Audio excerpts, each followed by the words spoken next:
welcome back in this English lesson with Triyuni in my channel. Okay, welcome students, how are you? I hope you are all fine, although the COVID-19 is still around us, but I hope your immune system is big enough to conquer them. Well, today we will study about recount text. It is the material for the 10th grade student in the second semester, historical recount. Yeah, do you know this picture? Good. This is the fire that happened in the Bandung. It is famous with Bandung Sea of Fire. Before we study about the Bandung Sea of Fire, let's practice the pronunciation. Can you repeat after me? Good. Yeah. Southern. Retreating. Good. Troops. Nah, artinya tentara. Ultimatum. Okay. The next, combatants. Berasal dari kata combat, ya, berjuang. Combatants, berjuang. Good.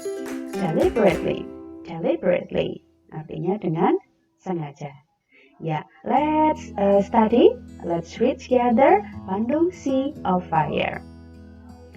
Bandung, a sea of fire, was a fire that occurred in the southern side of the city of Bandung by retreating Indonesian Republicans during the Indonesian National Revolution. British troops, as part of the Brigade MacDonald, arrived in Bandung on October 12, 1945. Actually, they wanted to disarm Japanese troops, but they had a conflict with local troops. On November 25, 1945, Indonesian troops attacked British troops in the north of Bandung, especially in Hotel Homan and Hotel Krieger. 3 days later, British commander in Bandung gave an ultimatum for Indonesian combatants in Bandung to leave the city. In response, the southern part of Bandung was deliberately burned down in an act of challenge as they left on March 24, 1946. This event was known as Bandung Lautan Api or Bandung Sea of Fire.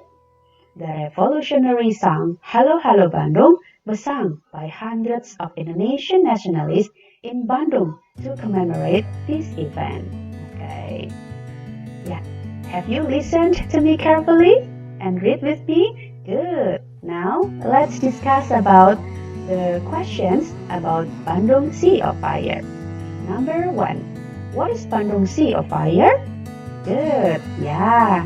Bandung, a sea of fire, was a fire that occurred in the southern side of the city of Bandung by retreating Indonesian Republicans during the Indonesian National Revolution.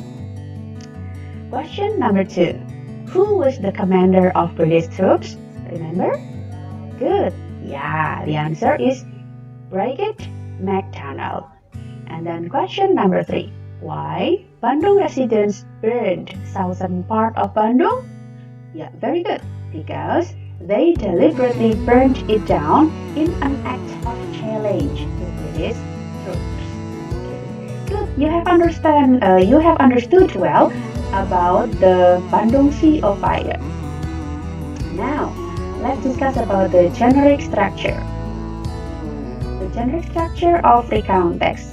Here, I give you the example about the Battle of Surabaya. Orientation. On 10 November, Indonesia celebrates Hari Pahlawan or Heroes' Day in remembrance of the Battle of Surabaya, which started on that very date in the year 1945. Now, this is called orientation. Introduce about the events. Then followed by the events. The bloody battle took place because Indonesians refused to surrender their weaponry to the British Army. British Army at the time was part of the Allied forces.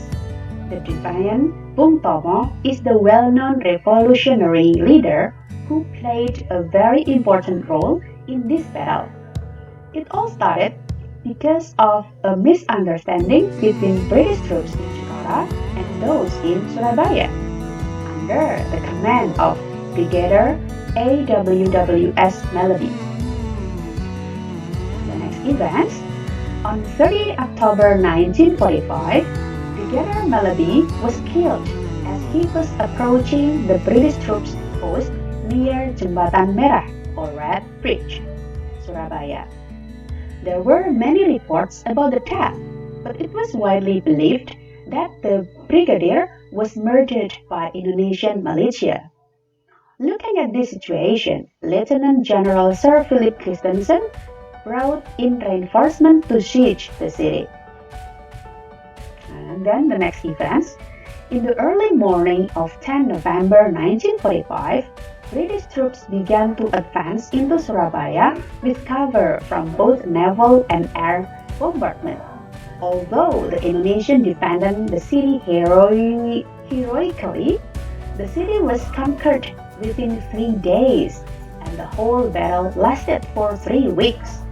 In total, between 6,000 and 16,000 Indonesians died, while casualties on the British side were about 600 to 2,000. And then the last, it is called reorientation. The Battle of Surabaya caused Indonesia to lose weaponry which hampered the country's independence struggle. However, the battle provoked Indonesian and international mass to rally for the country's independence, which made this battle especially important for the Indonesian national revolution. This is the example of the generic structure of recount text. Okay, in the generic structure of recount text, the first it is orientation, the second events, and then the last reorientation. Nah, apa itu orientation? Orientation adalah bagian pada pembicara atau penulis menjelaskan tema apa dan bagaimana latar dari cerita tersebut. Ini penulis memberikan pengenalan berupa informasi mengenai siapa, di mana, kapan peristiwa atau kejadian itu terjadi di masa lalu.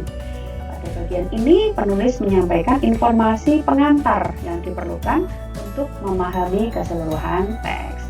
Nah, selanjutnya generic structure of the historical recount adalah events. Apa itu events? Events yaitu peristiwa yang terjadi mulai diceritakan oleh penulis berdasarkan kronologis kejadian. Pada bagian ini, penulis atau pembicara menyampaikan atau mengisahkan kejadian atau peristiwa yang terjadi. Jadi biasanya ada tanggal, tahun, kejadiannya apa saja, itu diceritakan di sini. Bagian ini merupakan isi utama sebuah recount text. Yang terakhir adalah reorientation. It is optional, boleh ada, boleh tidak. Bagian ini merupakan tahapan akhir sebagai pengulangan pengenalan yang ada di bagian awal teks. Bagian pengulangan ini bisa jadi merupakan rangkuman semua peristiwa atau kejadian yang diceritakan. Di bagian akhir ini, penulis menuliskan rangkuman dari semua peristiwa atau kejadian merujuk kembali pada bagian orientasi teks. Biasanya penulis juga memberi komentar atau kesan personal terhadap peristiwa yang diceritakan pada events. Tapi ini optional ya, boleh ada, boleh tidak. Okay, do you understand the generic structure? Good. Okay, and then let's go to the language feature. Masih di sini ya? Yeah. The language feature of historical recount adalah past tense, adverb of time, action verb, conjunction, dan adverb of place. Past tense itu kalimat yang biasanya menggunakan kata kerja bentuk kedua, verb to, atau was atau were ya. Misalnya dalam teks tadi kita ketemu dengan kata started, took, refused, was, played, dan sebagainya. Kemudian adverb of time, keterangan waktu. Misalnya on 10 November, on that very date, in that year, 1945, 27 October 1945, dan seterusnya. Jadi tanggal-tanggal kejadian waktu, itu adverb of time. Kemudian ada action verb. Action verb kata kerja melakukan sesuatu, misalnya told, refused, played, dan seterusnya. Juga menggunakan conjunction. Conjunction itu kata hubung. Ada and, however, as, although, dan sebagainya.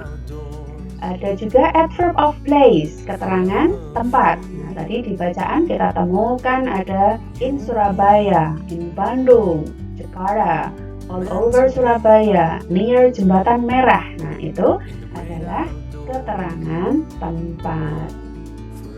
Ya, okay, are you here? Good. Ya, the social function. Apa tujuan penulisan dari recount text? Nah, biasanya penulis menulis recount text itu adalah to give the information about past events. Jadi memberi informasi tentang kejadian-kejadian di waktu yang lalu. Kalau tadi to give the information about past events of Bandung, of Sea of Fire. Kemudian yang kedua tadi about to give the information about past events of the Battle of Surabaya. Nah, bagaimana kalau gambar ini? Nah, Makassar War. Jadi social functionnya apa? Kalau penulis menulis tentang kisah ini, to give the information about past events of Makassar War. Nah, ini gambar kedua, Jenderal Sudirman. Yang ketiga, Indonesian Communist Party. Ya, summary. Ya, kita sudah sampai di ujung ya. Kesimpulannya apa? Ya, masih ingat? Very good. Yeah, the summary for today, the historical recount, the social function of historical recount is to give the information about past events.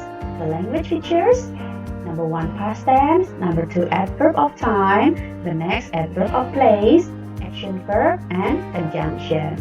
And the genre structure, menulis historical recount harus diawali dengan orientation. Masih ingat orientation apa? Pengenalan. Bagus. And then number 2 events, apa yang akan diceritakan, tanggal, kemudian kejadiannya apa saja. And then the last, reorientation. It is optional. Boleh kalian menuliskan reorientation, boleh tidak. Okay, I hope you understand about historical recount. Now your individual activity. Nah, tugasnya silahkan read the history of Palagan Ambarawa and write a historical recount about it. Don't forget to start with orientation, events, and reorientation. Reorientation optional. And then don't forget to use past tense, adverb of time, adverb of place, conjunction, and action verb. Okay, I hope this video is beneficial for you to study about historical recount. Don't forget to subscribe and goodbye. Thank you for your attention. Have a nice day.